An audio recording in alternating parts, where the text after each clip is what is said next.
কুমিল্লা বিশ্ববিদ্যালয় সহ সারা দেশে কোটা সংস্কার আন্দোলনে পুলিশি হামলার প্রতিবাদে বৃষ্টিতে ভিজেই রেললাইন অবরোধ করেছেন রাজশাহী বিশ্ববিদ্যালয়ের শিক্ষার্থীরা।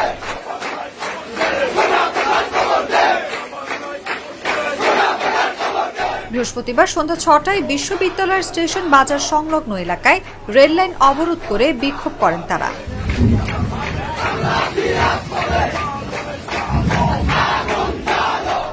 এই সময় হঠাৎ বৃষ্টি নামলে বৃষ্টিতে ভিজেই আন্দোলন করেছেন শিক্ষার্থীরা। আন্দোলনে অংশ নেওয়া বিশ্ববিদ্যালয়ের মাস্টার্সের শিক্ষার্থী সৌমিক বিশ্বাস বলেন, কোনো বাধাই আমাদের পিছু হটাতে পারবে না। আমাদের আন্দোলন শুরু হওয়ার কিছুক্ষণ পরেই বৃষ্টি শুরু হয়। বৃষ্টিতে ভিজেই আমাদের যৌক্তিক দাবি নিয়ে বিক্ষোভ করছি। প্রয়োজন হলে জীবন দিব, তবুও আমাদের আন্দোলনের মূল দাবি আমরা বাস্তবায়ন করব।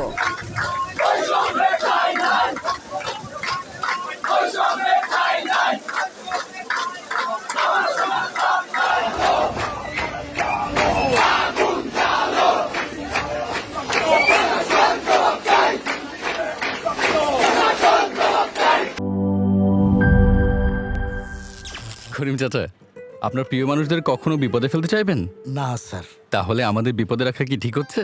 এজন্যই বিজলি কেবলস সবচেয়ে ভালো ও নিরাপদ। ফ্লেম রিটার্ডেন্ট পিভিসি দিয়ে তৈরি বিজলি কেবলস, নিরাপদ আজীবন।